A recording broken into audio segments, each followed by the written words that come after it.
As the events progress, the heat turns up. In this case, it's quite literal. Drivers will need to try their best to keep their cool at the Brickyard as we get ready for the PCA Sim Racing Series 14 Club Class. You'll see it all live here on RaceSpotTV. I am Joe Peak, and with me in the booth tonight is Ron Mons. Behind the scenes is our director, Hugo Louise. We're thrilled to have Princess Cruises as the 2025 PCA title sponsor. As the official cruise vacation partner of Series 14, they provide exclusive offers, including world-leading itineraries across a fleet of 16 elegant ships, sailing to more than 330 global destinations. Reach out to the PCA concierge team to book your next adventure today by calling 833-679-2188. We are 2 events down now, Ron, and we are into the thick of the season. Oh, that we certainly are. And to get into the thick of it, we're here at the Indianapolis Motor Speedway, a track that is always a bit of a tough one, despite the fact that it doesn't have a lot of elevation change on this road oval circuit, the only one that we'll be visiting throughout this season. It is still a rather technical track, originally built back in 2000 to host a Formula One United States Grand Prix. It's now been shuffled around a little bit over the years, the current configuration that we're running on, most recently used by IndyCar and also used by IMSA every single year as well.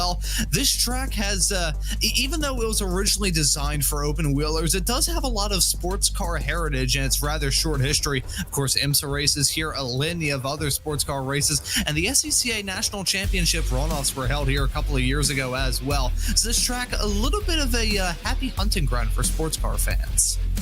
It is, which is not what you've expected considering the heritage of this place, but glad to see it. It does put on a really good show. Now, you see a lot of ties in these standings for your top 10. That is because they have drop weeks, at least one drop week in Series 14. So if 2 different drivers have finished in one position, they're obviously going to wind up tied on points, as we see Cowley and Doran both with wins up there. Heimbucher, Gibson both have finished second place, and Martin and Neville have both finished in third so far. Gerbino, Streltsov also tied along with Gregory and Bowers. We'll see that start to shift around a little bit more as the races go on, and the drop week no longer creates ties, but instead may create some major differences as drivers are able to look past their worst results. We're into the final 2 minutes now of qualifying. And it looks like Ryan Cowley, who managed to take that win last time out at Watkins Glen, is on that provisional pole by 0.02 of a second. As we usually expect here in the PCA world, the margins in this qualifying session so incredibly close. You look at that gap between P3 and P4, Mike Matson and Steve Komatz, only 0.03 of a second. You look at the gap between P1 and P2, 23 thousandths. Everybody is so closely tight-knit. I mean, when you think about the racing action that plays out in real life here at this track, especially at the IndyCar qualifying sessions every single May before the Indy 500, those sessions and this track kind of known for being really, really close. Some of the smallest margins that you see throughout the entire IndyCar season for qualifying come here at this track. And here we're probably going to see some of the tightest margins that we see all season long. It's a track that a lot of people can take to like a duck to water with not a lot of elevation change. It certainly does have its challenges, and one of them, of course, being the weather that we will most certainly be talking about throughout tonight. But this racetrack, all in all, it's one that really lends itself to the field just being packed in like sardines. Absolutely. And with Peter Coomer taking that lap, he's the last of the drivers able to set a lap. You talked about the heat. I mean, they have turned it up. It's going to be about 120 degrees Fahrenheit or thereabouts on the track surface. But when that sun is relentless, your sunscreen should be too. Mo Hansom's new sports sunscreen spray is now available. It's SPF 30, broad spectrum, and reef safe. Plus, this spray is water resistant for up to 80 minutes. It's even TSA travel sized and made into the USA. This protecting spray is perfect for 120-degree Indy track surfaces, and to prove it, tonight's driver of the hottest lap in qualifying will receive a 2-pack of Mo Hansom Sport Sunscreen Spray. Learn more at their Instagram at Mo Hansom Skin and at their website, mohansom.com/sunscreen.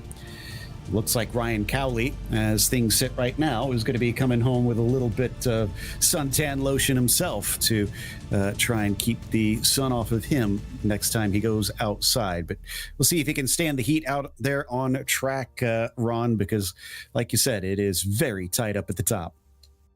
Yeah, super tight knit. This race that we have ahead going to be one with very fine margins, and that runoff down into turn number 1, it is rather, this track is notorious for being one where the run down into turn number 1 can be, I'm trying to think of the most genteel way that I can put this. Horrifying, I think, would be the best. Yeah, it's definitely gonna be a kerfuffle. It is horrifying for some racers heading off into that part of the racetrack. That's part of what gives this track a little bit of charm, and we'll be able to get a good view of that as we ride on board with Ryan Cowley, your pole sitter for this race. Walked away with the victory at Watkins Glen last time and looks to carry the momentum here into round number 3. As we see him head off into turn number 1, you can see that very big inside curve that is super tough to try and find the right balance in terms of hitting that. It's a sports car. You can hit it, but at the same time, there is a little bit of a mistake that you can make if you hit a little bit too hard off through turn number 4 right now. Onto the back flat apples of this racetrack. Had this quick little chicane to really keep you on your toes. One of the modifications made once IndyCar made their home here back in 2014. Now down the Holman straightaway, as they like to call it, down off into turn number 7. A very good overtaking opportunity in this race that lies ahead. One of the heaviest braking zones, a nice tight corner. You got another one of those anti-cut curbs on the inside though, so be a little bit careful all through there. Now you're escaping the infield section very briefly as you head your way through the oval turn number 2, the infield of oval turn number 2, all through 10 and 11 on this road course, down into turn number 12, into this infield section that was added in after the kerfuffle that went on during the 2005 United States Grand Prix. This infield chicane section can be another section of racetrack where these drivers get a little bit tightly knit, and now as you head your way off through turn number 14, the final turn around this track, it's rather tough trying to get on the throttle off through that part of the circuit. Really doesn't matter what car you're in, that is always going to keep these racers on their toes. Indianapolis is a sort of racetrack where even with long flat out blasts, the drivers really don't have a lot of times to be comfortable. Yeah, it is not that long of a lap here, and Ryan Cowley made the best of it, taking that pole position. Kellen Heimbucher will be starting next to him on the front row. It's Mike Madsen in P3, followed by Steve Komatz in P4, and then Mark Foley starts 5th, flanked by Mark Doran there in 6th position. After that, you've got Robert Neville starting from 7th, as John Gibson will be P8, Greg Streltsov in 9th. He looked very strong in practice, couldn't back that up with qualifying. Mark Rondeau rounds out the top 10 next to him. Jason Barnett will then be in 11th. Jake Gerbino will be on the outside of that 6th row. Marcel Eunice starts in 13th. You've got Dean Chapman next to him in 14th. Nathan Abuhaka then P15. And the 222 of Peter Sigourney starts in 16th position. From there, J.R. Gregory starts in P17, along with Aaron Sunday starting in 18th. Row number 10 sees Dale Green starting 19th and Scott Bowers in 20th. Andy Jenks will be P21 with Jeremy Hall on his outside in 22nd. Mehmet Karachai will be P23. Dennis Lynn then starts in the 24th position as we see the quarter-century mark go to Kevin Schultz. After that, it's David Snelling in 26th, Patrick Adamczyk in 27th, and Anthony Carbone Jr. in 28th. Peter Krumer will be on the inside of the 15th row with Chad Casion next to him to round out the top 30. A lot of cars here today, so next few sees Charlie Ferrer in 31st, Rex Girwall 32nd, and then Richard Woodruff in 33rd. Devin Hopkins will join him on that row in 34th. Chris Sherburne then starts on the inside of the next row. He's got Christian Braun in the 36th position next to him. Last few has Kenneth Eskridge in 37th. Charlie Boyer, one of only 2 drivers failing to set a lap, and Jonathan Reber being the other one, starting 39th. We had fewer cars last time, so one of the things that I wonder about is, since we saw some lap traffic through various parts of the race last time, this is a short lap, Ron. Will we see even more tonight, and will it play a factor in the win? Oh, I think it most certainly will on both aspects. As you just mentioned, this track is definitely on the shorter end, both in terms of lap times and distance. And as much as you do have some very good overtaking opportunities around here, there's also parts of this racetrack where you can be a little bit boxed in by lap traffic. So you got to time it when exactly you catch up to that lap car. We saw a little bit of it last time out of Watkins Glen. If you're able to get that move done on the lap cars in very specific parts of the racetrack, you would come out of all that, smell like a bed of roses, and be able to pull some gaps on the cars around you. However, here it's kind of like you get that situation lap traffic wise at Watkins Glen, you crank it up a couple notches, and you've got this race here at Indy. Plus, with those tire temperatures, probably going to make sure these racers are sliding around from the start all the way through to the finish. This may be a rather tough race that lies ahead for these competitors. Well, and let's talk about those tire temperatures because, you know, we doubted this track tends to have that long run down into turn one. We thought surely there's good opportunities to try and pass, but there are a lot of drivers that were warning, no, it's very difficult. So we had a strange race unfold last night as Ewan and I watched cars go crazy with tons of aggressive passes in the first couple laps, and then suddenly everybody went single file on, and the passing disappeared. So it does seem like having the grip in these tires in the early stages is a critical part to getting track position. We'll see if it bears fruit again tonight, if it winds up playing out the same, but I'm expecting that a lot of drivers will be watching last night and will be even more eager to try and get by their rivals. See, I'm trying to think of how exactly the phrase would work, because basically what it is, it's a cold version of strike while the iron is hot. Make sure you get the moves done before the tires get too hot. Drink that slushy before it all melts is basically what we've got going on. These tires, they're going to be feeling soft. They're going to be feeling a little bit too soft. At the start of this race, they're still going to be in their perfectly round, regular form with very sticky rubber all around it to stick to this racetrack to make sure they can get the maximum amount of performance as they can. However, as we get a little bit farther along in this race, those tires are probably going to melt into small little black puddles around this racetrack, and you don't need to be an engineer, a physicist, you don't need to work at a tire manufacturing plant to know that a tire works better when it's a tire, not just a puddle of rubber. I remember from my own karting days driving in very hot, very greasy conditions. At the opening part of the run that I would do back in my autocross days, the kart would feel great. It would feel fantastic. At the end of the run, it would feel like I was a dog on a freshly polished wood floor trying to run away. So these racers may have to worry about that all throughout today. Without a doubt. And you know what happens, though, if you try to chug that slushy too quickly, you could get brain freeze. So you do have to be careful. You don't want to drink from the fire hose out here. You want to make some calculated moves at the start.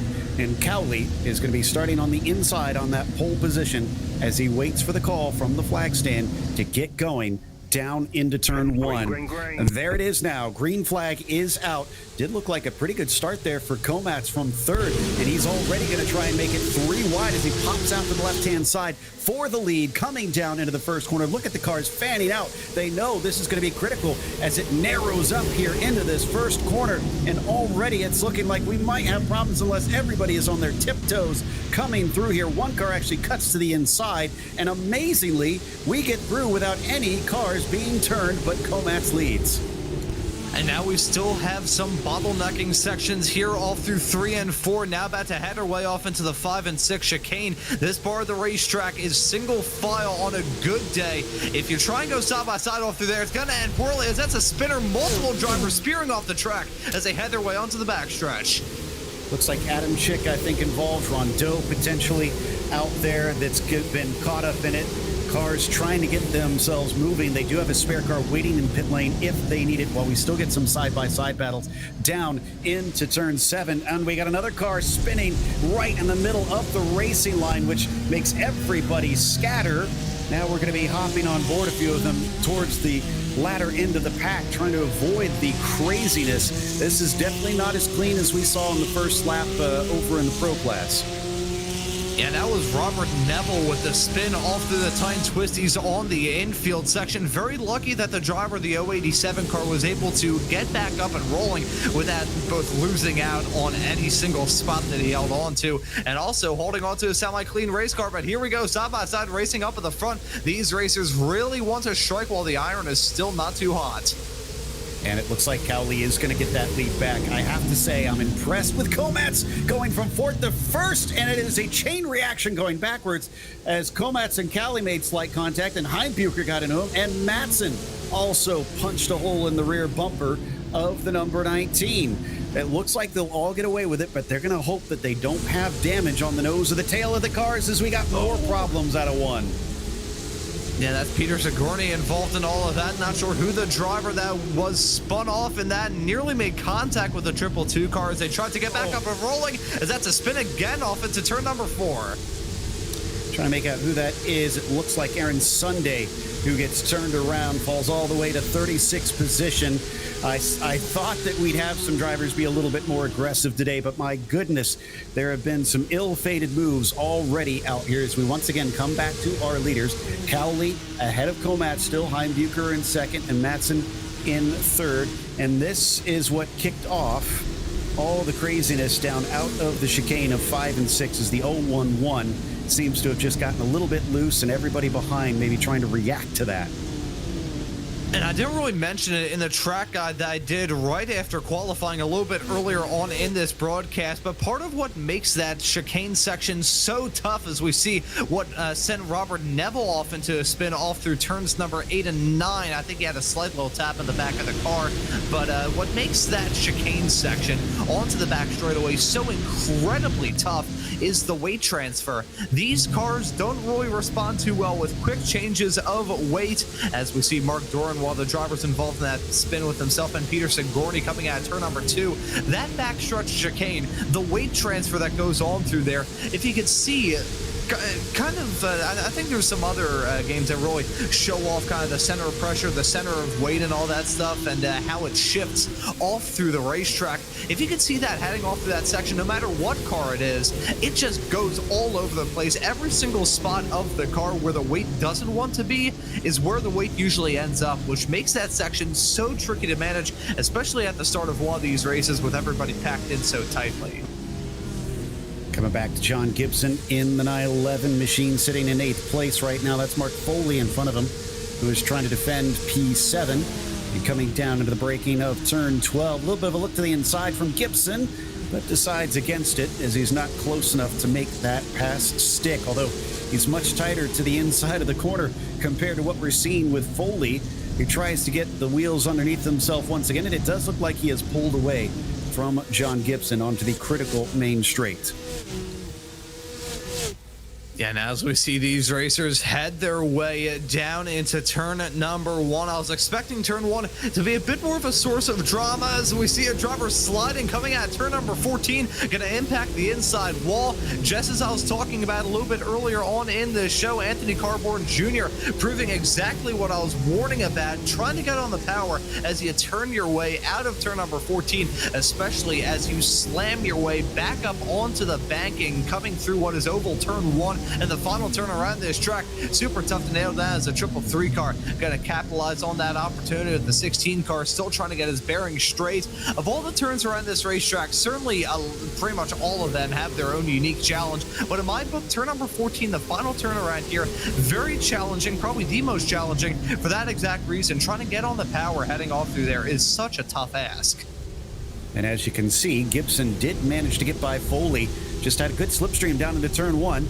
Managed to get it done through 1 and 2. Took him a little bit.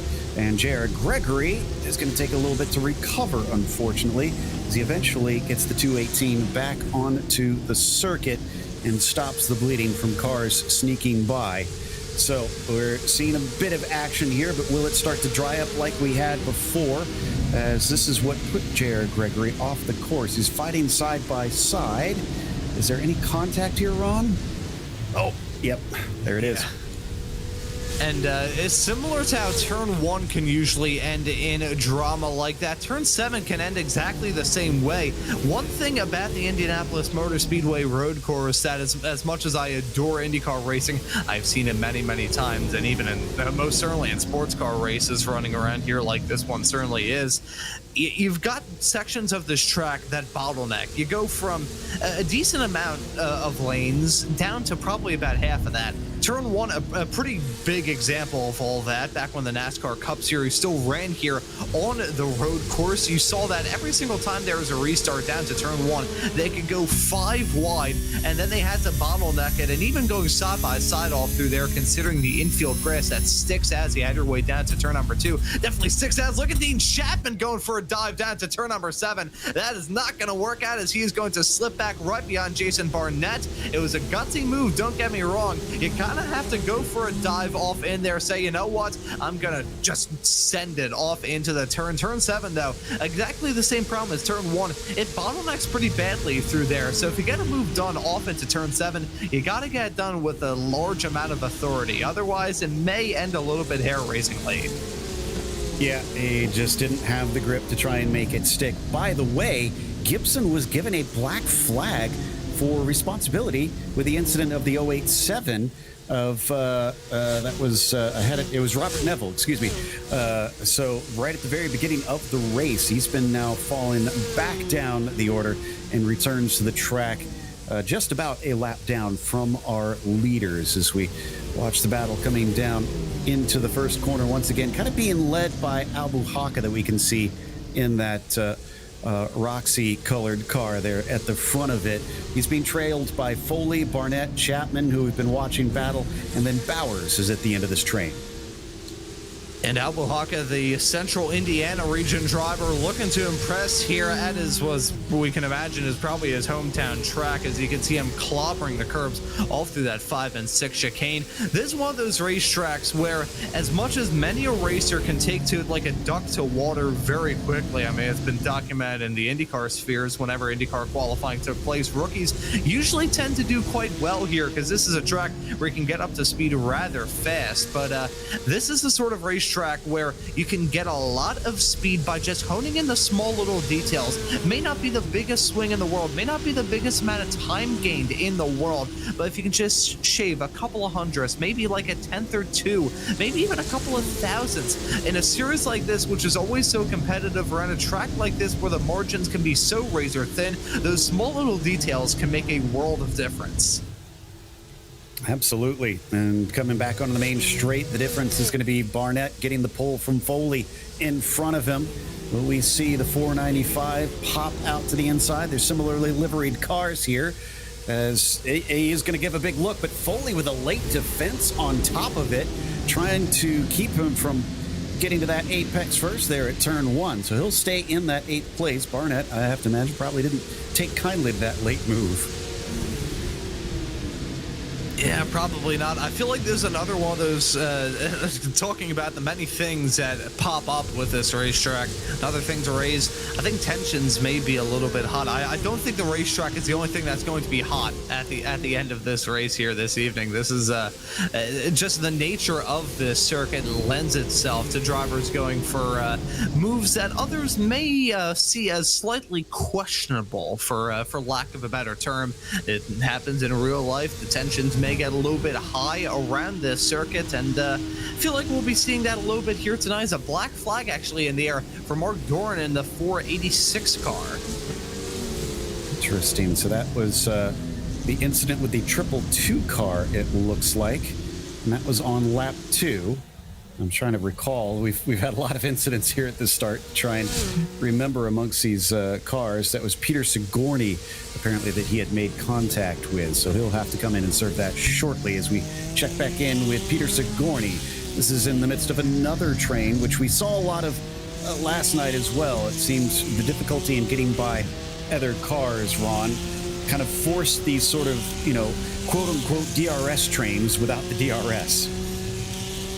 we'll call them the PCA trains, as they head their way around this racetrack. Had to come up with some analogy to try and put it all into terms for me. Yeah, you do see that running around this racetrack as we have one driver trying to break away from it. Robert Neville going for a dive off into turn number 1, and rather still civil from the both of them. Devin Hopkins really playing ball in that situation. It takes 2 to tango when it comes to battling around this racetrack. Down off into turns number 1 and 2. If you see a side-by-side fight through there, the car on offense has to play ball as much as a car on defense does, and we saw that quite a lot there. I don't think it helped him out too much, as he may be at risk of losing some spots a little bit farther behind around this circuit. If you give a little bit, those racers probably got to smell blood in the water. Just like we're seeing Kevin Schultz do here, and he almost manages to make it by Hopkins. Is still working on it. Now he goes wide, wheels into the grass coming through turn 8, and so he gets back onto the circuit, but he has definitely lost the racing line. Look at that. He is all out of sorts, and now Peter Krumer is going to be able to take a spot. We got another black flag, J.R. Gregory this time. Incident on lap 4 with the number 29 machine. And as we see once again, a dive down into turn number 12. This time a little bit unsuccessful as he gets a little bit loose. Steve Komatz in the 210 car has made the call to come down pit lane. That is fascinating. Did I miss a black flag from him, or is he coming in on strategy? I would think this is maybe a bit too early. It'd be a risky call to go at this point. But I have to say, Kevin Schultz a bit all over the show there for a while. Hopefully he can get things back under control. Got a car going slow down pit lane, or down the inside there. I was trying to make out who that was. But yeah, J.R. Gregory serving a black flag, while other drivers also in for mysterious reasons, as we check in on the 26 machine here. Yeah, I'm still a little bit perplexed about that call from Steve Komatz to come down pit lane. He's now stopped in his pit stall and spending a decent amount of time down there. 30.6 seconds stopped in the pit stall. Going to be probably about a minute 15 that he spent down in pit lane. And right on cue there, 1:15.7. See, I know a little bit when it comes to the Indianapolis Motor Speedway, but no, I gotta say, if he's trying to make that strategy call work on merit, is he trying to go for like a very extended final stint, or is he maybe going to try his hand at a 2-stop? No, this is clearly not a standard stop, because 31 seconds is well beyond what most of the drivers were doing here. So he must have had either some sort of damage or some extenuating circumstance that forced him down pit lane that we're just not sure about right now. So I think there's something else amiss that we'll try and dig into as we come back to Dean Chapman now in 9th position. He's still sitting in the midst of this train of cars. Barnett at the front of them. Foley just to the nose of this car that we're riding on board with. And then Scott Bowers behind, outside of view, still chasing. Let's see if anybody gets a run coming through the chicane. You can see all the grass they're kicking up as they try to open up that entry as much as possible. Yeah, the grass shoulders around here. I know that the Indianapolis Motor Speedway landscaping crews, oh no, is heading off down into turn number 7. That's going to be a spin for Mark Foley to take himself out of the top 10. And turn 7 being the trouble spot once again. Side-by-side racing and close quarter stuff can sometimes end in disaster. Unfortunately for Foley, he learned that lesson the hard way down in there. I was just going to say that the Indianapolis Motor Speedway landscaping crews usually don't take too kindly to drivers running off into the dirt. Unfortunately there from Foley, it was, oh yeah, you can see that car right in front of him. Had to check up big time, and nothing that he could have done keeping that momentum rolling. Just had to take the high road and spin the car around. Yeah, a bit unfortunate. Just caught off guard and tried to slow it up a bit too much, maybe slam those brakes. I want to give some love to the number 7 of Rex Jarawala. He's up 20 positions. And I mean, a few of those might be from those cars that have stopped into pit lane for various reasons, but that's a small amount of them. He's made up most of these by passes or simply staying out of trouble. And here we've got Rex Jarawala's camera as he gives us a very film noir perspective on things. Yeah, the very dramatic black and white camera. It's been a very dramatic start here at Indianapolis, but a very good one from Rex Jarawala. I gotta say, to pull off that amount of overtakes in the early stages, he's got to be feeling very comfortable in his race car behind the wheel of that number 7 machine. But I will play, what would be the opposite to the devil's advocate here? I don't know, the devil's legal counsel, and say that there may be a little bit of worry about tires with that 7 car as well, because to get a lot of moves done in the early stages of this race, the overtaking opportunities, they are plenty here, but you still have to put a little bit of force into those tires to make it stick. So I wonder if that 7 car may be feeling the burn a little bit later on. We'll have to keep an eye on the lap times of the number 7 car to see whether or not they drop off throughout the rest of the stint. That's a good point. Yeah, we'll watch that just in case, as Gerbino and Stretsov is fighting for 4th position. We're on board with Gerbino, and he's going to get past them before they even get to the apex. I think that Greg just facilitated that one a little bit and allowed the 113 through. Just about just past a quarter of the way through this race already, and it's definitely got a little bit of a different flavor from what we had in the pro class before, but I am seeing a few repeated themes. Yeah, seeing once again the drivers trying to take it, just absolutely throwing haymakers at each other in the early stages of this race to try and find any way in the book to get past their competition. And certainly the tires already becoming a point of discussion. Jared Gregory once again making the call to come down pit lane. I still think that the pit stop that we saw a little bit earlier on from Steve Komatz may be a tire call. These racers may have to consider it depending on how badly they've been their tires. It certainly would be a heck of a lot of time to lose down in pit lane if you want to take some tires onto your race car. But on the flip side, you're gonna lose a lot of time out there on the racetrack anyways. I'm sure these racers have done plenty of practice, have crunched the numbers well enough to know exactly what the yin versus the yang is when it comes to taking tires. Sure, you're gonna lose time down pit lane, but you will be gaining it out there on the racetrack. The real question is, can you gain enough time out there on the track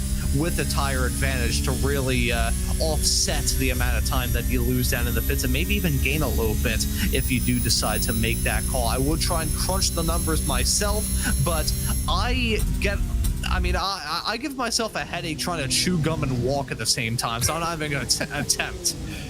Oh, we got a taker on pit lane, Scott Bowers. And again, this is very early. Robert Neville, by the way, also being given a black flag for an incident on lap 2. That was with the 331 of Aaron Sunday. So he's going to get some pain, even though he was on the other end of it with someone else getting a penalty for running into him a little bit earlier. Coming back once again to this battle we've been watching on and off down into the braking of turn 7, also going by some lap traffic. Barnett will keep ahead of Chapman for the time being in that 7th position.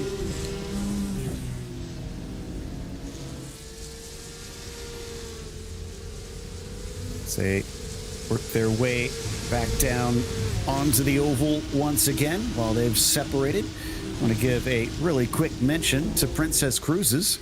That's because they're the 2025 PCA title sponsor. As the official cruise vacation partner of Series 14, they provide exclusive offers, including world-leading itineraries across a fleet of 16 elegant ships, sailing to more than 330 global destinations. Reach out to the PCA concierge team to book your next adventure today by calling 833-679-2188. All right, so where did our driver that was just in come back out? That was Scott Bowers, right? Oh, and that was a very fast stop, 9.1 seconds for the 917. Interesting. Meanwhile, battle for 16th position between Sigourney and Jenks, and I think Sigourney is going to come out ahead in that one with that 16th position. Jenks trying to maybe stop the bleeding before Sherburne or Farrer behind him try to pick up on the opportunity. Ooh, as you can see, running a little bit wide off through turn number 4 as well is Andy Zhang. So dropping that to P19 in the midst of all of that. When it comes to these big trains of cars that we've got around this circuit, if you lose that on a bit of time, if you find yourself either just stuck on the outside when you want to be on the inside, if you make a small little mistake, either miss an apex, get a little bit sideways out of the turn, or whatever it may be, you'll find yourself just dropping down big time. It's like trying to merge onto the highway and there just being a never-ending stream of traffic. No matter what you do, just at all, it's not really going to work out too well for you. You will take a bit of a burning when it comes to all that. So these racers may have to run an even tighter ship than they were expecting to, which is certainly a tough ask considering the track conditions. We touched on them right before the start of this race. While racing once again, air temperature is currently looking at 90 degrees Fahrenheit. That's 32 degrees Celsius. Track temperatures, meanwhile, at 113 degrees Fahrenheit or 45 Celsius. Not the hottest track temperatures that I have ever seen. It wouldn't be the temperatures that you'd be able to cook a steak with, but it's still rather unpleasant. You want to walk around this track barefoot. That's definitely for sure. But drivers yesterday seemed to manage them decently well. And it's just the loss of the grip makes it very much a one-lane racetrack. We saw a little bit of a battle in front of this group. That was Casion and Foley. Foley, of course, slightly out of position. And there you can see him going very wide off the race line position eventually before Holman Avenue sees him return back to the gripped up line, and he's lost ground on Chad Casion now for that 14th spot. Wonder if I feel like Foley is a prime candidate for trying that early pit stop. Since he's already out of position, you might as well get the pit stop done and get out of the way to get some clear air instead of trying to pass cars here in the mid-pack.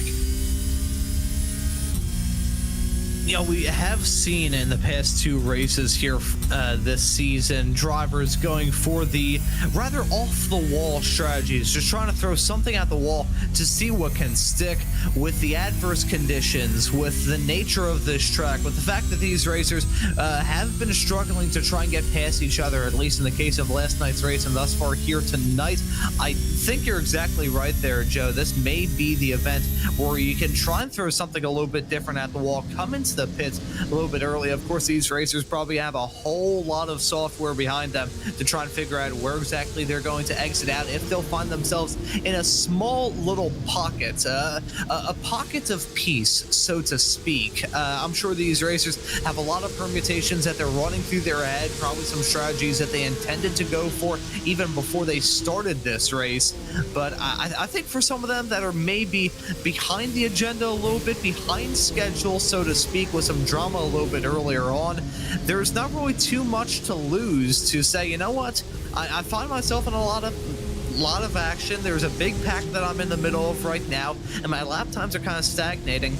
May as well just throw something at the wall to see if it can stick. Even if I lose out on some time, I'm still not running in a very good spot anyways. With how short these seasons are, as much as it does pay to be consistent, it also pays to maybe be a bit of a gambler, roll the dice and see if you can come out with $1 million.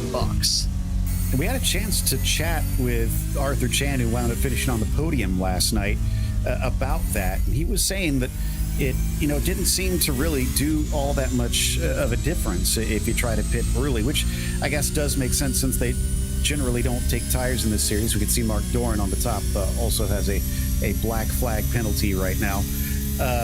So it was kind of fascinating that it was more down to, well, are you stuck and do you have an opening, he said, is the biggest part of the question. So those who are paying attention, who have a track map and can see that, might take it if they feel like there's something to be gained in getting clear air. But trying to undercut your rivals just doesn't seem to be enough of an edge. Like you said, though, I do like to see a gambler out there. I want to see somebody roll the dice and do something different to try to shake up the order. We'll see how many more drivers will go early in this race. See, There's one right there. Yep, yeah, there we go. That's Mark Rondeau making the call to come down pit lane. Already had some drama a little bit earlier on in this race, and he's going to say, you know what? Why not? That's a question that I want more racing drivers to ask. Why not? I mean, I would prefer it to be strategy over making it like 4 wide down into turn number 1 and then wiping all the cars off like a game of Porsche bowling.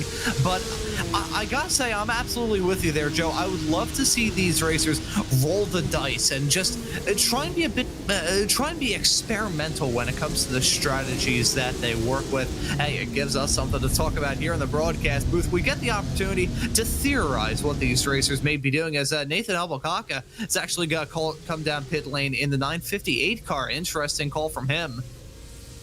All right, so that's one of the drivers farther up the order, also taking his stop once again. Also, Rondeau's was actually a black flag. That wasn't a pit stop, so he kept on going.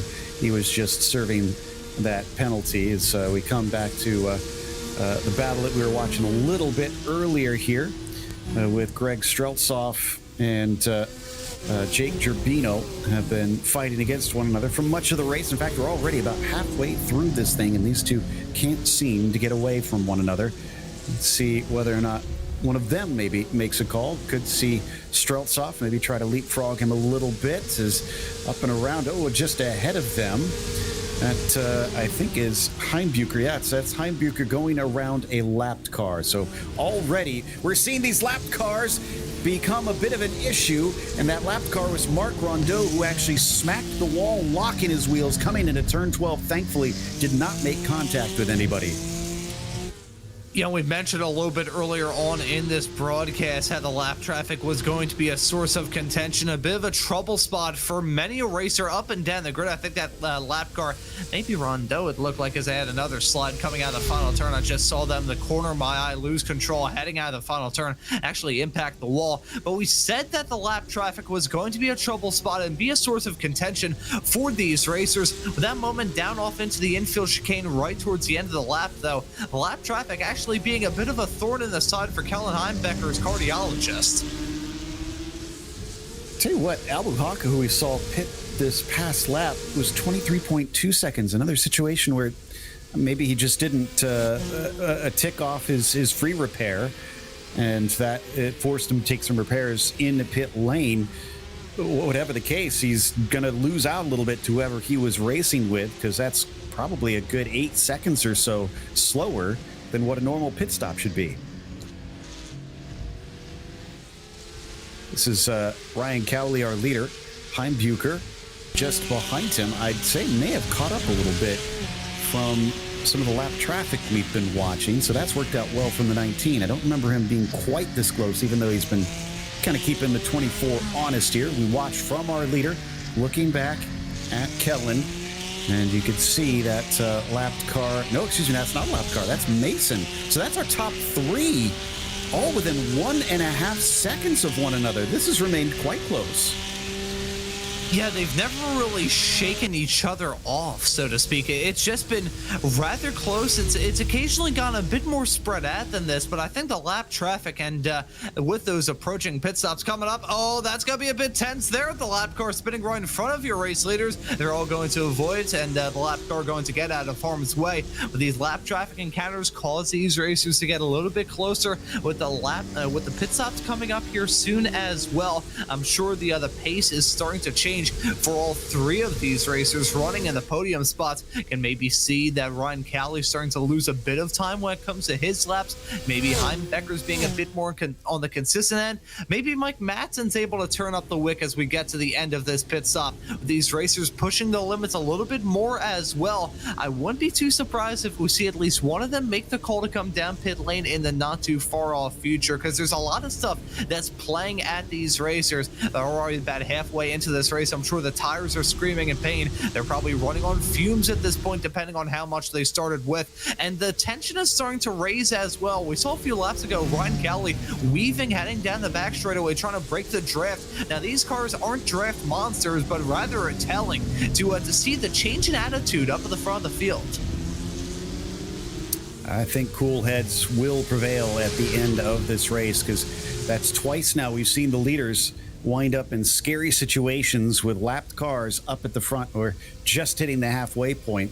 Cowley and Heimbucher have got to be hoping we won't see much more of that, and they could just have a straightforward fight between them to the end. We're going to hop on board with Kellen now, looking up at Ryan, get the opposite perspective as he traces the tire tracks of that 24. As we ride on board with him down off into turn at number 4, I wonder how exactly these drivers are feeling at the present moment. What's the mindset that these racers have? Are they feeling a little bit nervous? Are they maybe feeling a little bit excited for the pit stops that are coming up?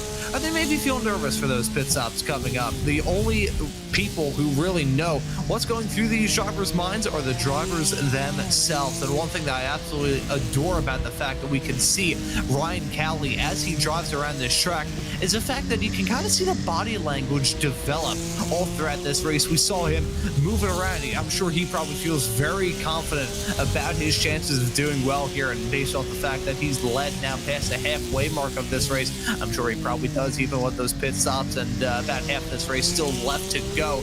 But I would love to be a fly in the wall of these drivers' sim rigs and just be able to kind of get a feel as to how they're feeling at the present moment, testing the waters as to the drivers' mindsets as we get off into a very crucial part of the race. And we'd all love to be able to get inside the heads of these drivers for sure. And unfortunately, the only way we're going to get to do that is after the race, if we could pick their brains in an interview. And to do that, they're going to need to finish within the top 3. Looks like we got some nice fun with Mehmet Karachai now.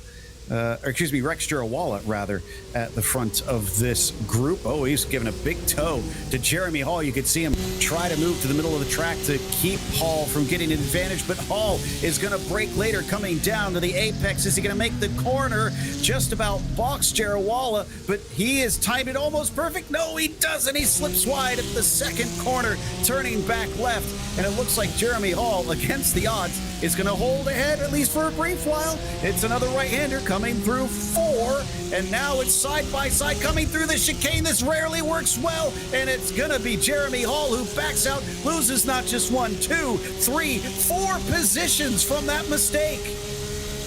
And look, in the midst of all of that, as they're 3 wide, heading their way down off into turn number 7. Rex Girawala trying to hold on to any single spot that he can, but Mehmet Karachai able to jump his way up into the top 10, just driving past, and you can see the smile on Rex Girawala's face, even though in all that drama, he actually lost out on some spots and lost out on some time. That was good, hard racing between those racers, very respectful. I mean, they were being a bang and roughing each other up, don't get me wrong. 3 wide racing heading down the backstretch into turn number 7. It's outrageous stuff, but here in the PCA, these drivers are racers. They want to put on a good show, and they put on a fantastic show there. I want to give a shout out though to Rex Girawala, because in the midst of all of that, despite the fact he was going side by side all through turn number 1 and 2 in a section where you can really be a bit aggressive, say to your racer that you're going side by side with, you know what, I'm not going to give you the second down, I'm going to box you in there. Girawala gave that car that was on the inside of him off through turn number 2 a rather wide approach. So good, clean, respectful racing from all of those racers, but the way that Rex Girawala handled that battling off through 1 and 2 really stood out to me. Honestly, for me, it was Karachai getting that 2 for 1 there, making a great move and then outbraking the rest of them coming down into turn 7, which we see here again with Dale Green down to the apex first, just ahead of Chapman as he chops him off into that apex curve. So P7 for the 250 car now. Still waiting for most of them to have their pit stops as we start getting into the range that we may see a few gamblers checking back in now. Just behind them as we get some cars, ahead of them, back up to our leaders is what we've switched to here. Ryan Cowley with Heimbucher, still about 3/10 behind. Matson, though, losing a little touch compared to before. He's about a second behind, but he's actually closer overall to the leader. So it seems like while Heimbucher is running away from him, Matson is also running down Cowley a little bit. It seems like all of these racers are kind of converging in on each other as they get to the end of this stint with probably about 10 minutes left to go, we would probably say, before everybody makes that call to come down pit lane. We're starting to see the tension build and the pressure rise in this battle for the final podium spots. Will Callie be able to hold on to it until they come down pit lane? Will behind Bucher pouncing on Callie first? There's Mike Matson going to try and pounce in this battle first. And if they start to battle hard, it's definitely a long shot considering it's about 2.2 seconds a gap right now. You look at Jake Gerbino a little bit farther behind, 2.1 seconds. It may seem like a rather comfortable cushion between these top three, and the car's a little bit farther behind. But in really hard battling, and we saw it a few moments ago in that battling a little bit farther down the pack, just barely inside the top 15. In one lap of side-by-side racing at any racetrack, but certainly here at Indianapolis, you can lose out on a whole lot of time. You could lose out on a ton of time, make it feel like you're dragging an anchor through asphalt. So if these racers do converge in on each other and start to battle hard, we could very well turn this 3-car battle into a 4 or maybe even 5-car fight if they let it get a little bit out of hand. Certainly, you've got to be smart in this situation, and Ryan Cowley up there at the front of it so far has been managing this well. Hasn't allowed Heimbucher to quite get close enough that he needs to worry about too many incidents, but I had said Matson was falling off a little bit. Well, now he's caught up to about half a second behind Heimbucher. He is suddenly in the mix once again. Could maybe try and challenge for that second spot, or will we see him try for that undercut that we keep teasing is a possibility? In behind, that was Gerbino and Streltsov that you can see that also aren't too far away from things like we just heard Ron talking about. We hop on board with Mike Matson. Like you said, a penny for his thoughts. Wonder if he's thinking, let's be aggressive, let's try to get the second spot, or does he work together with Kellen to try and catch Cowley? Yeah, is teamwork going to make the dream work in this scenario? Pseudo teamwork, because they're not actually teammates. Is that going to be the way that he decides to play this game, or is he going to maybe be a bit more on the selfish end? As we see, not going to have to worry about that. Heimbucher making the call to come down pit lane in the number 19 machine, the farthest up racer we've seen come down pit lane thus far. Enter P2 runner of Heimbucher. That's going to give second place to Mike Matson, and now it's a matter of time before those racers around him come down too. But Heimbucher, this may be a trend-setting stop. I have to confess, I was not expecting Kellen to be the one to try and make that move back to the 316. Things getting super tight here at the end of the lap. Jarawala versus Foley for 11th position, which is soon going to be a top 10 as Heimbucher gets ready to take his pit stop just beside them on this main straight down towards the braking. It looks like Jarawala might be under threat as Foley pops his nose out coming towards the first turn, but Jarawala outbrakes him. As we see these racers continue to duke it out, I was looking a little bit farther behind, I'll be honest, just to see what sort of cushion Heimbucher is going to find himself in when he comes out of the pits. That's a spinner a little bit farther up the road. That's Karache going off the track through turn number 4. A disastrous mistake for the driver that came out of all that battling. Smelled like a bed of roses, only a handful of laps to go. He's now going to smell like a gravel trap as he rejoins the racetrack well farther back from where he was. As look at this, kind of shapes big time, really frenetic racing in this battling for the final 2 spots inside of the top 10. Jarawala and Foley have been duking it out for quite some time. You look at Jeremy Hall in the midst of all this battling as well, and I wonder if it is all possible, yeah, to see the replay of that moment. Such a costly mistake from him all through turn number 4. That turn's so tough to try and nail down. Turning through the braking zone and shipping your way all through there can be rather tough in these Porsche Cup cars. Unfortunately for him, the one mistake he makes is a costly one. I was kind of surprised. We didn't quite see it, but he pulled forward and turned to the right. I don't know if he lost track of where he was exactly, but the track needed to go to his left, and he probably could have gotten going a little bit earlier, but he then had to back up and try again, which actually brought more gravel onto the car, onto the tires, and of course onto the track as well. So don't go wide at turn 4. It is going to be a mess out there, and you're going to severely lack grip. So while Jarawala continues to lead this group before this starts to erupt, we want to give another shout out to Princess Cruises. They are the 2025 PCA title sponsor. As the official cruise vacation partner of Series 14, they provide exclusive offers, including world-leading itineraries across a fleet of 16 elegant ships, sailing to more than 330 global destinations. Reach out to the PCA concierge team to book your next adventure today by calling 833-679-2188. And just like that, Jarawala continues to lead on in ninth, up 23 spots. Now, a couple of those are from drivers who have pitted. Kellen Heimbucher is one. I think Abu Haka might wind up in front of him, but that's going to be questionable. Same thing with Scott Bowers, who is behind Abu Haka. All three of those drivers should be good to go to the finish from here. Oh, and is this... Well, we got a car that is slow in front of them, but we switched over to a battle down into turn one. That is Gerbino just ahead of Streltsov, and I think... Yeah, that was the order they were in. So Gerbino remains in what is now third, was what's fourth before. But Ron, we come back to Jarawala, Foley, Hall. They just won't let us look away. Yeah, I did mention a little bit earlier on in this show, as I'm going to hold off on that point. Here's Foley going down the inside of Jarawala, maybe burning up those tires a little bit, but Jarawala just able to maintain dominance on that high side all through 1 and 2. Now Foley feeling some pressure from Hall as well. In this battling, Jarawala has put on the defensive masterclass thus far to hold on to that spot. He cut his way through the field like a hot knife through butter. This track is hot. I have no doubts that that's where he probably got the heat from for that knife to cut through that butter.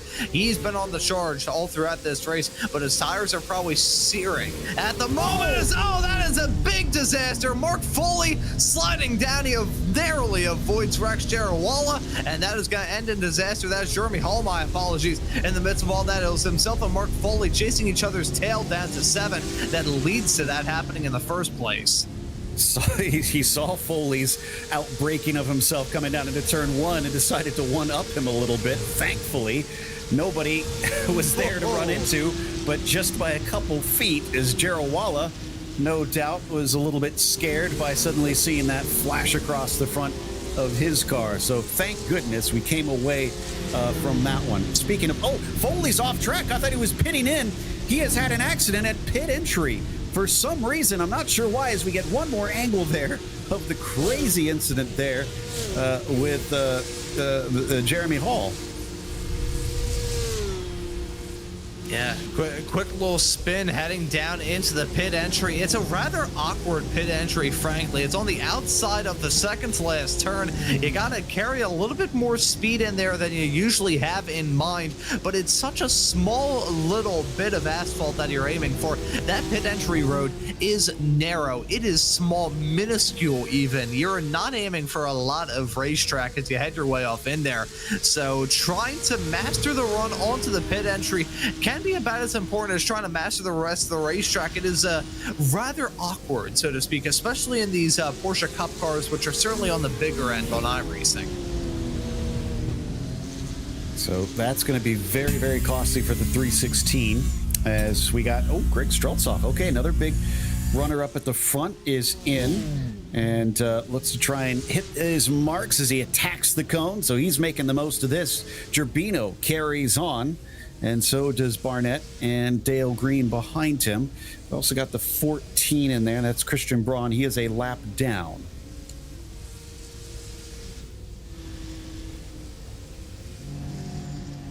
Starting to see the dominoes fall here as the 24 was not being under attack. That was Mark Foley coming out. That's how much time he lost. He has now been lapped by the leaders and is trying to stay out of their way so he doesn't play a factor in this, but he is definitely causing some woe with our second place driver of Mike Matson. He's now finally through, but the damage has been done. Yeah, and once again, we've mentioned it all throughout this show, but it's such an important point that we're going to be talking about from the start all the way through to the end. The lap traffic, once again, playing a big factor in this race here at the Indianapolis Motor Speedway road course. That infield section can be narrow at certain points in time, so dealing with that lap traffic can be both a matter of skill and really a matter of luck at many points in time as well. But these front two, rather surprising that they have stayed out as long as they have compared to the other driver around them. We saw Heimbecker make that call to come down pit lane a matter of also, it was probably about 3 laps ago that we saw that racer come into the pits, and the last time that I saw, they were involved in their own little scrap, that being Heimbecker, who came into the pits from P2 in this race, is currently in P15, was able to get past Mehmet Karache. Karache is actually pretty much put right in front of Heimbecker following the spin from Karache off through turn number 2, as that's another driver making a call to come down pit lane right in front of Charlie Ferry, who we run on board with. But thankfully, 4-year at 1 P2 runner of Heimbecker, he came out of the pits and didn't have to worry about battling too much. He did have to worry about it slightly, but it could have been a heck of a lot worse. All right, 222, who definitely got sent backwards a little bit. Remember, he had some contact at the start, finally taking his pit stop. Heimbecker up the highest of anybody who's pitted. No surprises there with him coming in from second place. He's to 14th, but has mostly had clear air in front of him. So that's the good news. If he can keep that up, he could maybe make some inroads here in trying to challenge those top runners. But will we see any of those top runners follow him into pit lane? Because we're getting towards the end. Indeed, we will. There goes Ryan Cowley. Matson, though, able to stay out another lap.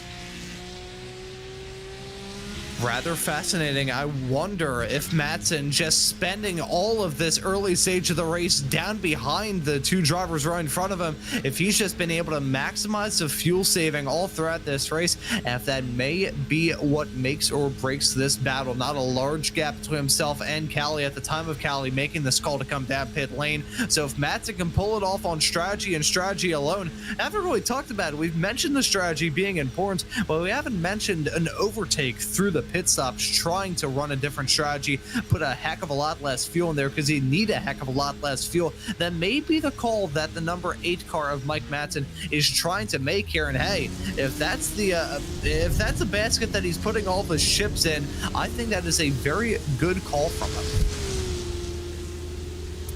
I can tell you that Matson's already coming towards the end of the lap. That's how short the lap is around here as Cowley is now emerging. Is he emerging into clean air? So far, it is looking pretty good. Couple cars in front of him, and it's going to be Christian Braun slightly in the way, but he should be moving out of the way pretty soon. And Heimbecker will emerge, it looks like 1.8 seconds back. So the ploy did not work. The yellow and blue car remains in second, but again, nothing gambled, nothing lost, I suppose, as now we get Matson down pit lane.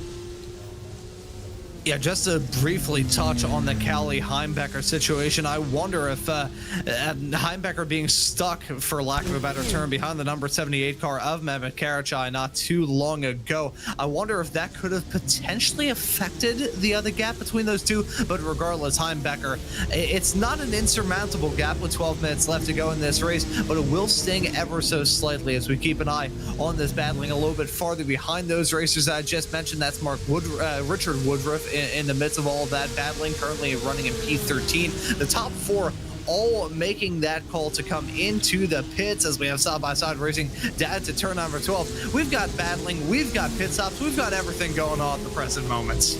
I'm not sure how much longer we could go without pit stops. I did see Charlie Ferrer continue, so he's going to be scored as our new leader this time by. But surely he's not going to be able to go much farther than this as Woodruff is in. And I'm not sure. Okay, Chris Sherburne is able to carry on. I don't think there's many more drivers. Karache as well. And that might about be it. Indeed, 3 cars able to make it almost 50 minutes out here.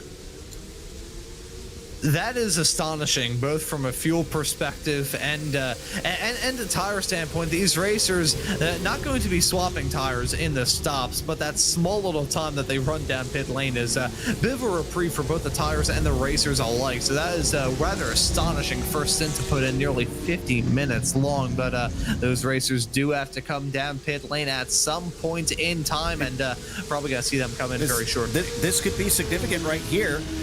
Depending on if they get caught up, because Charlie Fair, that is our leader, but Ryan Cowley, oh, excuse me, I thought that was Cowley in behind them. My apologies. I thought that our leaders were catching this group. Fair keeps going, and so does Sherburne. How in the world are they able to keep on at this? I mean, I know they're close to being caught by the leaders, but this is amazing fuel saving. Those, slightly dark blue mirrors on the side of that number 28 car, they've got a double of solar panels. This is insane stuff that we're seeing from Charlie Fair, holding on to that race lead lap after lap and holding on to this stint presently. I feel like this is how it's probably gonna go, Joe. We're gonna say, okay, Shirley has to come down pit lane this time by, and then he's got to stay out for another lap. Eventually, the lap that we don't say it is going to be the lap that he comes down pit lane. That's usually how it's going to run. Well, I'm just going to keep saying it then, and he'll make it all the way to the finish without a pit stop somehow. But 10 minutes surely left to can't go. Be serious. No, I don't think he's able to do that. Karchai did throw up the white flag on that one. He did not have enough fuel to keep going, and he did enter into pit lane. Cowley a little bit too far back to catch up to these drivers, but that is a lapped car. Robert Neville in behind them, so that's not for position, but it is for position between Sherburne and Fair. It just won't be for the lead much longer. As this time, let's say it again, surely they cannot pass another time through as the bright green car of Charlie Fair. Well, there you go. You proved your point. As both of them keep going. Surely you can't be serious. Well, yes, I am serious, and stop calling me Shirley. This is bizarre. It is insane. I mean, both of the cars have blue on them, so I wonder if it is. Oh, it's Mike Matson. I think he's had a spin coming out of the second to last corner there. You can see a lot of smoke as they head their way off through turn number 13, and Matson losing out on a bit of time. He is now about 2.5 seconds back of Kellen Heimbecker. But no, these front two cars of Chris Sherburne and Charlie Fair, they both have a little bit of blue on their race car. It's got to be solar panels, because, I mean, unless they're just... They've pulled off a smoky unit and the fuel line has been wrapped around the car about 16 times. This is insane fuel mileage that they're getting. I'm just going to talk about the fuel mileage. I'm not going to make any predictions because I want to see if I can prove my point here, but they're still out there on the racetrack, still running at a rather moderate speed. I mean, a matter of 2 laps ago, the gap between themselves and Ryan Cowley was at about 10.1 seconds. It's only at 9.5, so it's not like they're running around at a snail's pace either. Yeah, and that's what I wondered if maybe they were trying to conserve things from the very beginning. I don't see you saving numerous laps to be able to extend it to the finish. They're coming up to that pit entry. Surely they have to come in, and finally it sticks, and both of them will pit, and the lead will be handed over to Ryan Cowley. But Heimbecker, because of Matson's slip-up, was able to take away what is now going to be second place. The 19 going to be smiling ear to ear thanks to that one. Yeah, unfortunate there from Matson. We thought he had it made with that call to come down pit lane, but unfortunately for him, that spin going to cost him. I mean, he still holds on to a P3, which not exactly a bad finishing position. And it won't be like he's going to be feeling pressure all the way through to the end either, with a fairly comfortable gap between himself and your current P4 runner, Jake Turbino. But Mike Matson may be going to leave this race feeling a little bit...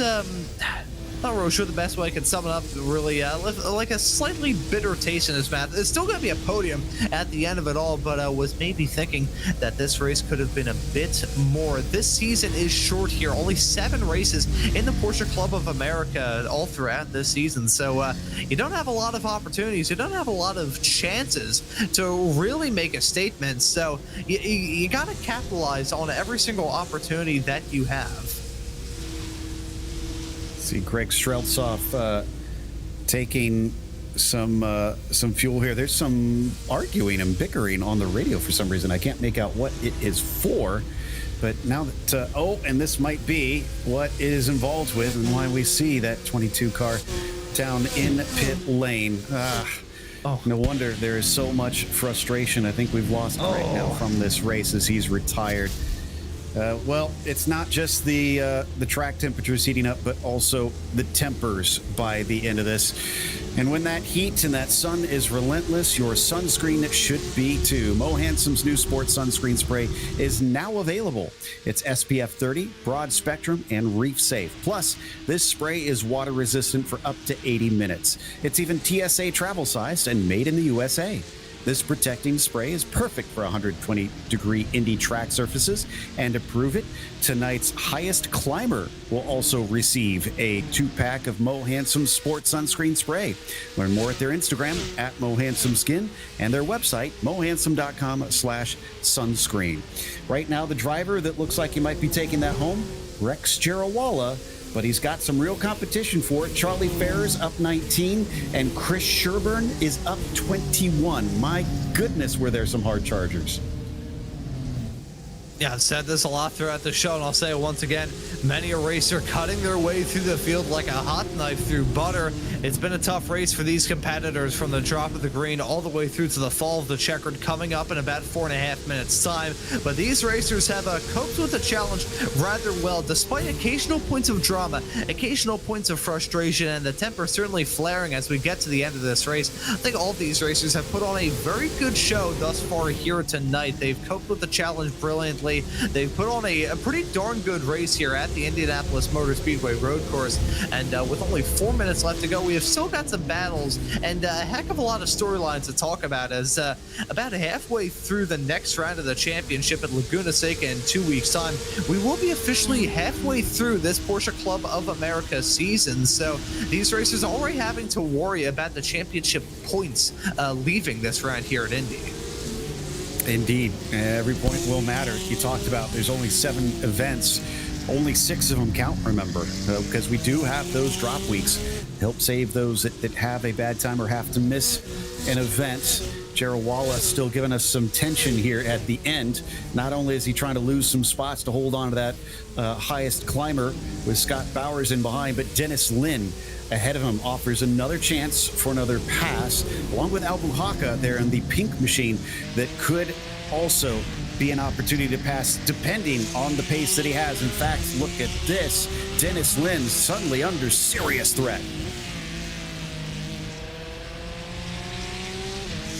As you can see, riding on board with these racers, Rex Jarawala, he's been able to put on a very good charge. And, despite the fact that I voiced a little bit of concern earlier on in this broadcast discussing how Jarawala was maybe putting a bit more of a load on those tires, he's coped with the challenge brilliantly thus far, holds on to the final spot inside the top 10, and there's room to grow from there. You look at Dennis Lin running right in front, punching that hole in the air, and you look at Nathan Albuhaca. It may be a little bit out of reach to get past the driver of the 958 machine, but that 124 car of Dennis Lin, that is certainly not out of the question for Rex Jarawala to get this move done. Certainly the prize on offer rather good. You see that red roof of a building on the interior? That's what my skin would look like if I don't use sunscreen. So very nice to see that sponsorship here. But Rex Jarawala trying to put in a good performance. Not only is the prize fantastic, it also proves that he's a good racer. Has proved that in the battling up to this point, and has certainly proved that as well with the brilliant charge up to the front of the field. You can see a lot of diving around down the main straight. That is because it's coming down to it. 2 laps to go for these drivers as they come into turn 1 once again. Does seem like one of the stronger points of the track that we've seen for Jarawala now twice, 2 laps in a row, is under braking into that first apex, gets so close to the rear bumper of that car ahead. Can he manage to dislodge Dennis Lin the next time around? That might be his best chance. Yeah, this may be a good opportunity. Running out of time, but there are still some opportunities left for him to get this move done. We got some heavy braking zones around this racetrack, and of course, if you try and pressure that driver into a mistake on tires that are probably hanging on by their last thread, yeah, you can certainly do that here, and there are plenty of turns where a small little mistake can spell disaster for you. 14 turns in all around this circuit, and pretty much every single one of them can lend itself to having a really heart-wrenching mistake. As we are on the white flag lap, Ryan Cowley trying to get 2 wins in a row to get this season up and rolling, and firmly cement himself as a driver to keep an eye on for here in this 14th season of the PCA Sim Racing Club class here. These racers are looking to try and strike while the iron is hot, and while that timer is still running down, there's still some spots and still some glory left to be gained. Lynn again going defensive initially, feels safe enough. He comes back to the racing line. It's not going to happen in turn 1 between himself and Jarawala. Abu Haka also has to avoid any mistakes here late in the race. That is not for position ahead of Nathan that we're seeing. That could be some lapped cars that may play a part in this, but up at the very front of the field, like you said, Ryan Cowley has managed this one, but it's not over yet. Look at Heimbecker in behind him. We saw a change for the win right at the end because of fuel last night. Hopefully we don't get a repeat of that, although it's looking awful close here as Cowley leaves the door a little bit open. Coming through turn 13, on to 14. Does he have enough to get to the end? It looks like he does, and Ryan Cowley will go back-to-back in the second and third rounds of Series 14. What a drive. And you can tell as soon as he crossed that line, the nerves just washing out of him. I'm sure he was terrified at the end of that race, seeing that number 19 car slowly but surely hove him in. But what a drive from Ryan Cowley here to get win number 2. And look at this. These lapped cars were having a bit of trouble coming through 12 and 13. They're trying to pull out of the way of this fight. Abu Haka is going to be able to get ahead. Oh, no, Jarawala. Jarawala slips up, and Bowers is going to be able to sneak through. How many positions will he lose because of this one mistake? And he's not going to be getting some sunscreen, I believe, after that one, as he is tied on 20 positions gained. It is Chris Sherburne who picks him up and puts himself in a 22nd right at the very end. Unfortunately there, another moment off through turn number 14, burning up the tires on corner exit, and sadly with that moment heading through the final turn, Rex Jarawala going to be just as burnt as his tires were at the end of the race. Such an unfortunate moment, but an easy mistake to make, to be sure, heading around the final turn. We're going to see 24 cars manage to bring home the full count of laps today in the end, with Robert Neville being the last of them to get across the line. We still got an exciting finish here, even though it wasn't for the win like we saw last night. Ryan Cowley, though, making us a bit nervous there right at the checkered flag, as he's only 2 tenths ahead, just under 3 tenths ahead for the win over Heimbecker, who finishes second. Matson will claim a solid third place, but even after his slip-up, it looks like he did not have the pace to hold back Kellen. Jake Gerbino gets a nice fourth, as Jason Barnett was fifth and Dale Green 16, Chapman P7. Abu Haka came out ahead of that big group of cars in 8th, with Dennis Lynn in 9th and Scott Bowers getting 1 position right at the very end to get himself top 10. Charlie Farrer was 11th, Rex Jarawala dropping multiple spots to the line, and you could see the consternation as he rubbed his forehead there for a 12th place at the end. Chris Sherburne was 13th, and Chad Casey on P14. David Snelling with a bit of a quiet 15th today. Peter Sigourney recovered back to 16th in the end. Jeremy Hall, P17, and Andy Jackson, 18th. Mehmet Karachai, a mistake-laden day in that 78 to finish 19th, and John Gibson was your 20th place finisher. After that, it's J.R. Gregory 21st with Richard Woodruff 22nd. Peter Krumer is going to be P23, and Robert Neville in 24th. Last on the lead lap, Mark Foley having to settle for 25th after he started so strong in this race. Anthony Carbone Jr. 26th, and Patrick Adamczyk 27th, with Devin Hopkins 28th, Kenneth Eskridge 29th, and Christian Braun finishing in 30th position. Aaron Sunday was 31st, and Steve Comat's 32nd. From there, drivers run into some more trouble. Doran was 2 laps down in 33rd. Strutzoff was 4 laps down, I believe, a DNF, with Schultz 35th, Eunice 36th, and Rondeau also a DNF in this race. Do believe we've got a chance to chat with Ryan Cowley after that one. and I would like to know his thoughts on the finish because, Ryan, it looked like Kellen Heimbecker was getting awful close at the end. Last night, we saw a change for the lead right at the very end due to fuel. Were you tight?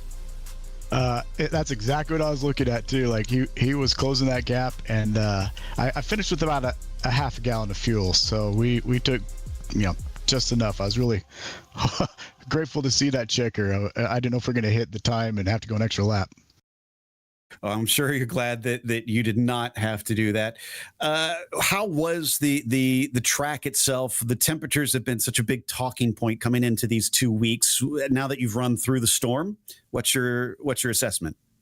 Man, I spent hours and hours trying to get this car comfortable for me this week. I watched Chris Pye's track walk, and everybody's slow down for us, and that's what I was thinking because there's such long straightaways, 2 of them, but I could not get comfortable. So I got a high downforce setup. I had 14 wing on there just so I could drive off the corners, and I think you could really see it. Those guys were catching me just a little bit on the straights, but through the twisty stuff, I had a lot of drive off, and that's kind of where I took advantage to pull that gap. Fascinating, sort of the old school Red Bull method there, but that gives you 2 wins out of the first 3 races. That's got to be encouraging for you to start the Series 14 in that fashion. Well, that feels good, but there's a lot of fast guys out there, and I know each week they're just getting hungrier and hungrier. So I got my rearview mirror on extra large. I can understand why. Congratulations on the win this week. Thanks, guys. That was Ryan Cowley, your victor in the end, as he was followed home very closely by Kellen Heimbecker, and I do believe Ron has caught up with him. Yeah, and Kellen Heimbecker now joining us here in the broadcast booth. Kellen, welcome in. It's P2 for you, a very close P2 at the end of this race here at Indy. How was it out there, especially towards the end? These hot temps made it really greasy, very challenging. Before I get into any details, I definitely want to thank Princess Cruises and PCA and all the folks that helped put this stuff on together. Race Control, all you guys are awesome. It makes for a really fun time. Yeah, now I want to ask you both about that race, because it looked like a pretty hectic one where you didn't really have a point to breathe at all, even after the pit stop, and especially the end of the race and that very tense finish between yourself and Ryan Cowley. How was it out there at Indy? It was definitely challenging. Mike was coming on me strong. I couldn't break the draft from him very well, so I decided to take a pretty early pit, hoping that would work out. Didn't work out exactly how I wanted. Came out, ended up in 3rd, back behind Mike, and unfortunately he had a little bit of a slide that put him behind me. I was looking forward to racing him, and it was full gas the whole race, no rest. Yeah, it looked like a rather flat-out night of racing action from the start to the finish. I want to ask you about this racetrack and how you find it to be in terms of running around here, because this track really unlike any other. I think this probably gave me the most challenge so far, just between the temps, a couple off-camber corners, high speeds. It has an interesting mix. Yeah, it certainly looks like a very challenging racetrack out there. I know from my experience running around here, it can be a bit of a pain in the butt. Well, we've got another challenging racetrack to look forward to in just 2 weeks' time, Laguna Seca for the next round of the season. What are your thoughts heading there? I am very much looking forward to it, and I am going to be practice, just like this race, and hopefully get another chance to battle with some of these other top folks. Yeah, what can you say? Practice makes perfect, and it'd certainly be the case for you next time at Laguna Seca. Callum, thank you for joining us here in the booth, and congratulations on P2. Thank you guys so much. And that right there was Kellen Heimbecker. Looks like we've got Mike Matson also ready to talk to us, coming home with a 3rd place, although for some periods he was running P2 today. Mike, you had a slip up towards the end. You let Kellen through. He finished 6.4 seconds ahead of you, but if you didn't have that slip up, do you think you could have held him behind? I don't know. It would have been tough. I was watching them get closer and closer. So it would have been interesting to see, but I guess I'm a little skeptical I would have been able to anyway. Well, I've been kind of coming up with a theory after watching these first two races that it feels like the tires have the grip in the first couple laps to try and make moves, and after that, they're just too slippery to try and get some dive bombs in there. Is that the case? Do you kind of have to get those positions early in the race? Yeah, I would tend to agree with that. My tires were definitely giving out, and I think that's part of what caused my little traction loss there. That makes sense as to why maybe the car just whipped around on you, and that is a tricky set of corners there at the very end. Now that we are past Indianapolis, though, are you looking forward to Laguna Seca with it maybe a slightly cooler temperatures? Yeah, definitely. For this race, I wasn't exactly sure what the track temperature was going to be. So I was practicing with the track at like 65 degrees Celsius. But I think in the end, that actually helped me with this one. But Laguna Seca, I love the track. It should be very interesting. It's a bit treacherous at times, though, in some of those corners, especially the corkscrew. Yeah, it's a technical track without a doubt. Again, congratulations. Top three won't hurt you too badly. So enjoy the points, and we'll see you in 2 weeks. Thanks a lot. Mike Batson, P3, spraying some champagne today, which is going to wrap up our interviews. And since we're on the topic of 2 weeks from now, there you go. Tune in, because Laguna Seca is coming on October 16th here for event number 4 in Series 14. And we'll, of course, be back with some more Indianapolis, even though we're done this week with it. Join us next Wednesday night, October 8th, for the Sport Class. Big thanks to the steering committee at PCA Sim Racing, as well as our team tonight for Hugo and Ron. And thank you so much for watching. I'm Joe Peak, and until next time, race clean, race hard, and we'll see you on the track.